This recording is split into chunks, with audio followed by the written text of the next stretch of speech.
गुरु प्यारी साध संगत जी, प्रेम से कहना धन निरंकार जी। आशा करती हूँ सद्गुरु माता जी की कृपा से आप सभी अच्छे होंगे। आज मैं आप सभी के लिए एक नई साखी लेकर आई हूँ। साध संगत जी, सोचिए, अगर आपके समझाने से किसी की ज़िंदगी में परिवर्तन आ जाए, किसी की ज़िंदगी सुधर जाए, तो इससे अच्छी बात भला और क्या हो सकती है। साखी का विषय है बुढ़ापे का सहारा। चलिए सुनते हैं आज की ये साखी। साध संगत जी, ऋतु अपने पति संजीव और सास कामिनी जी के साथ रहती थी। ऋतु की शादी को अभी 7 महीने ही हुए थे, लेकिन ऋतु अपने ससुराल में अभी भी अच्छे से एडजस्ट नहीं हो पाई थी। वैसे तो ऋतु का पति संजीव बहुत अच्छा था, वो ऋतु को बहुत अच्छे से रखता था, लेकिन काम के सिलसिले में संजीव ज़्यादातर समय घर से बाहर ही रहा करता था और कभी कभी तो कई कई हफ्तों तक वो अपने शहर से बाहर रहता था। तो ऐसे में ऋतु केवल अपनी सास के साथ ही घर पर रहती थी और ऋतु की सास की आदत ऐसी थी कि वो रसोई का सामान खुद ही निकाल कर बहू को खाना बनाने के लिए देती थी। तो कभी कभी शुरुआत में खाना ज़्यादा बन जाता था, तो अब कामिनी जी ने इतना कम खाना बनवाना शुरू कर दिया कि कभी कभी जब दाल सब्जी अच्छी बनती थी तो कामिनी जी ज़्यादा खा लेती थी, तो ऋतु को दाल सब्जी कम पड़ जाती थी। ऋतु के ससुर जी की बहुत पहले ही मृत्यु हो चुकी थी। अब क्योंकि ऋतु के लिए खाना कम पड़ जाता था, तो ऋतु को आधी अधूरी थाली से ही काम चलाना पड़ता था। कभी कभी तो बहू की आधी अधूरी थाली देखकर कामिनी जी ऋतु से कह देती थी कि तुम अचार या चटनी से अपनी रोटी खा लो। अब ये शुरुआत थी, इसीलिए ऋतु को भी कोई परेशानी नहीं हुई, लेकिन अब तो धीरे धीरे यही आदत बन गई। अब ऐसा हो गया था कि अच्छा खाना उचित पोषण ना मिलने की वजह से ऋतु को कमज़ोरी लगती थी। अब कभी भी ऋतु मुंह खोलकर कोई सब्जी वगैरह बनाने की बात कर भी लेती थी तो कामिनी जी कह देती थी, अरे घर की बहू के लिए अलग से दाल सब्जी थोड़ी ही बनती है। अगर कभी कभार खाना कम पड़ जाता है तो घर की बहू को तो एडजस्ट कर लेना चाहिए। अब क्या तुम्हारी वजह से मैं भूखी रहूँगी? तुम मेरी उम्र तो देखो, अगर इस उम्र में मैं भूखी रहूँगी तो मैं तो बीमार हो जाऊँगी, और तुम अगर अच्छे से खाना नहीं भी खाओगी तो तुम्हें क्या फ़र्क पड़ेगा, तुम तो अभी जवान हो। अब ऋतु सोचती थी कि ये एक दो समय की बात तो नहीं है, रोज किसी न किसी समय के खाने में ऋतु को खाना कम पड़ ही जाता था। अब आप सभी देखिए कि कहने को तो उनके घर में केवल वो 2 ही लोग थे, लेकिन कामिनी जी की सोच की वजह से ऋतु के लिए खाना कम पड़ रहा था। और ये हैरानी वाली बात थी, क्योंकि घर में 2 लोग, उनमें भी खाना कम पड़ जाना सचमुच ये यकीन करने वाली बात नहीं लगती है। लेकिन जब कामिनी जी थोड़ी सी सब्जी बनवाएं और ज़्यादा सब्जी लेकर खा जाती थीं तो सब्जी कम तो पड़नी ही होती थी। अब ऐसे ही एक बार कामिनी जी की बेटी मधु अपने पति राजीव के साथ मायके में आई हुई थी। मधु को घर में आए हुए 4 दिन हो चुके थे और इन 4 दिनों में ऋतु को और भी अच्छे से खाना नसीब नहीं हो रहा था, क्योंकि कामिनी जी जितना भी खाना बनवाती थी वो भर भर कर अपनी बेटी और दामाद की थाली में परोस देती थी। मधु अपने पति के साथ बाजार जाती थी तो वो मिठाई और फल वगैरह खरीद कर भी लाती थी, तो वो भी ऋतु को नहीं मिलते थे। अब मधु भी ये सब 4 दिनों से देख रही थी। मधु को ये अच्छा नहीं लग रहा था। ऋतु जब भी खाना खाने बैठती थी तो उसकी थाली आधी अधूरी ही होती थी। कामिनी जी तो बहू की थाली देखकर पास से ही निकल जाती थी, बोलती कुछ नहीं थी। उन्हें तो बस इस बात की संतुष्टि होती थी कि उनकी बेटी और दामाद ने पेट भर कर खाना खा लिया है। अब एक दिन दोपहर के समय जब ऋतु सबको खाना खिलाने के बाद खाना खाने बैठी तो मधु कहने लगी, भाभी आज आप बैठिए, आज मैं आपके लिए थाली लेकर आती हूँ। अब ऋतु सकुचाने लगी कि अगर मधु रसोई में जाएगी और देखेगी कि रसोई में तो ज़्यादा खाना नहीं बचा तो ना जाने वो क्या सोचेगी। इसलिए ऋतु ने मधु को इनकार कर दिया। लेकिन आज तो मधु भी जिद पर अड़ गई और वो तुरंत ही रसोई में चली गई। ऋतु अब परेशान होकर डाइनिंग टेबल पर बैठ गई। थोड़ी देर के बाद मधु भाभी के लिए खाने की थाली ले आई। थाली देखकर ऋतु की आंखें नम हो गई, क्योंकि ऋतु की थाली में 2 तरह की सब्जी, चावल दाल, 2 रोटी, सलाद और गुलाब जामुन, सब कुछ था। इतने दिनों के बाद ऋतु को एक भरी हुई थाली नसीब हुई थी। मधु अपनी भाभी के लिए पानी लाने रसोई में चली गई। तभी उधर से कामिनी जी गुजरी। आज भी अपनी आदत के अनुसार बर्तन में जितना भी खाना था, उससे भी अधिकतर खाना परोस कर उन्होंने बेटी और दामाद को खिला दिया था। तो बहू की भरी हुई थाली देखकर कामिनी जी चौंक गई और वो पूछ बैठी, अरे ऋतु, आज तुम्हारी थाली खाली क्यों नहीं है? ज़रूर तुमने मेरी बेटी को और मेरे दामाद को कम खाना परोसा होगा, और ये खाना पहले से ही अपने लिए निकाल कर रख लिया होगा।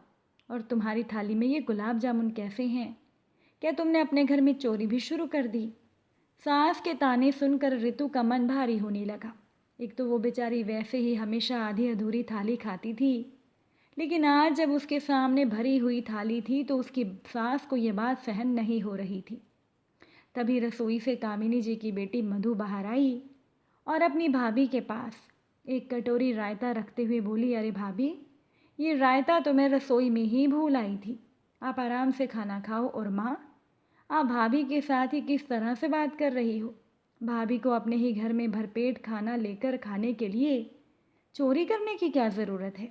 इसका तो मतलब ये है कि आप भाभी के खाने पीने का ध्यान नहीं रखती हो।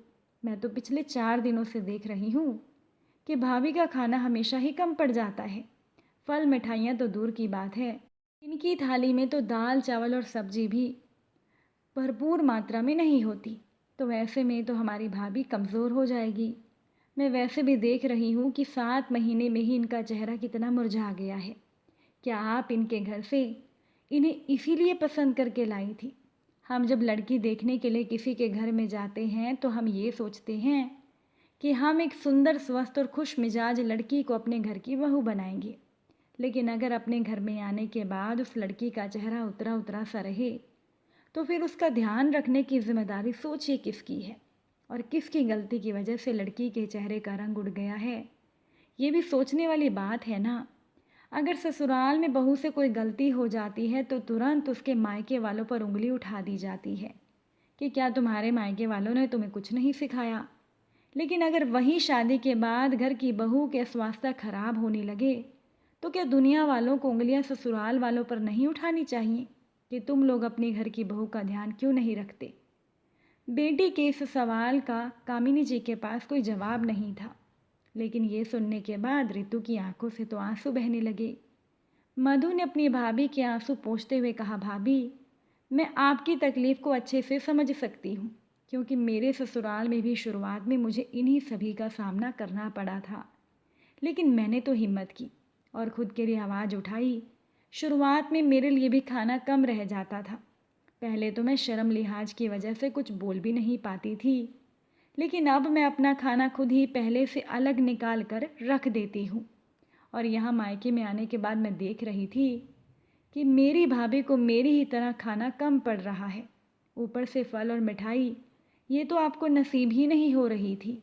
इसीलिए आज तो मैंने पहले ही आपके लिए अलग से खाना निकाल कर रख दिया था। और ऐसे ही मैंने रायता और गुलाब जामुन भी पहले से ही अलग निकाल कर रख दिए थे। और जब भाभी खाना खाने के लिए बैठी, तब मैंने बड़े प्यार से इन्हें खाना परोसा। ये भरी हुई थाली देखकर इनकी आंखों में जो उदासी और नमी आई, उसे देखकर मैं इनके मन की हालत को अच्छे से समझ सकती हूँ। देखो माँ, भाभी तुम्हारी बहू है, तो अब इस घर की बहू की देखभाल की जिम्मेदारी भी तुम्हारी बनती है। जिस तरह से मैं तुम्हारी बेटी हूँ, तो मेरे मायके आने पर तुम मेरे खाने पीने का कितना ध्यान रखती हो, अपने दामाद की कितनी आव भगत करती हो। और अब बहू की उतनी आव भगत तो तुम्हें नहीं करनी पड़ती ना, क्योंकि ये तो तुम्हारे साथ रहती है।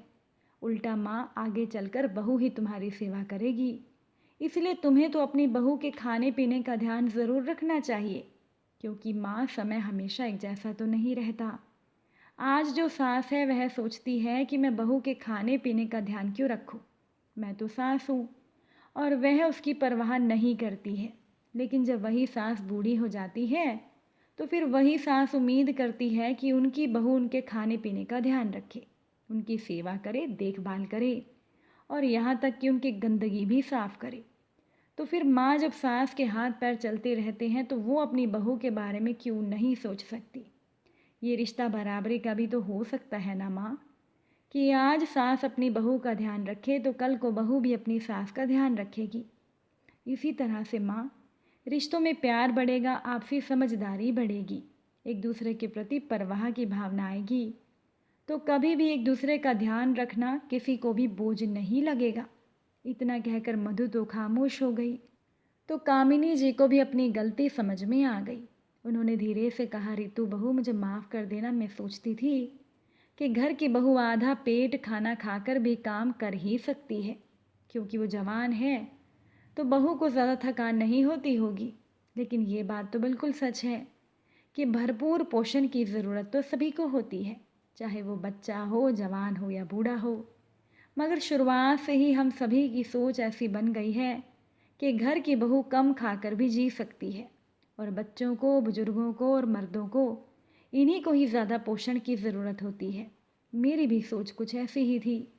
मेरे समय पर मेरी सास भी कभी भी मेरे खाने पीने के बारे में नहीं सोचती थी और मुझे भी ऐसे ही बचा हुआ खाना मिलता था।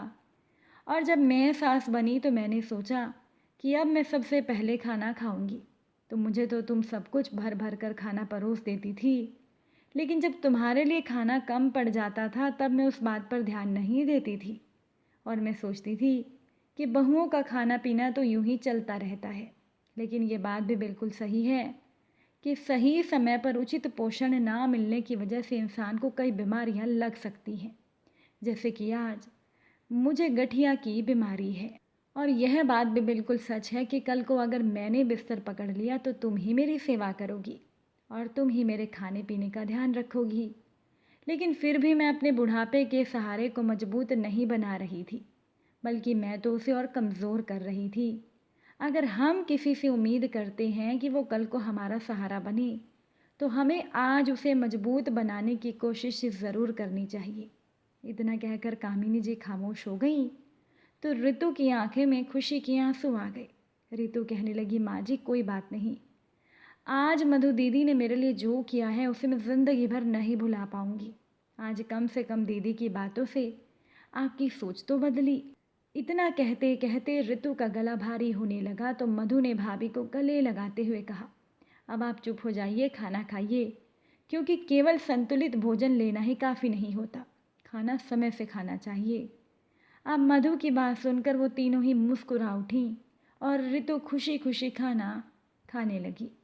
साथ संगत जी, अगर आज की ये साखी आपको अच्छी लगी हो, वीडियो को लाइक शेयर ज़रूर कीजिएगा। आप सभी से फिर मुलाकात होगी नई साखी के साथ। साथ संगत जी प्यार से कहना, धन निरंकार जी।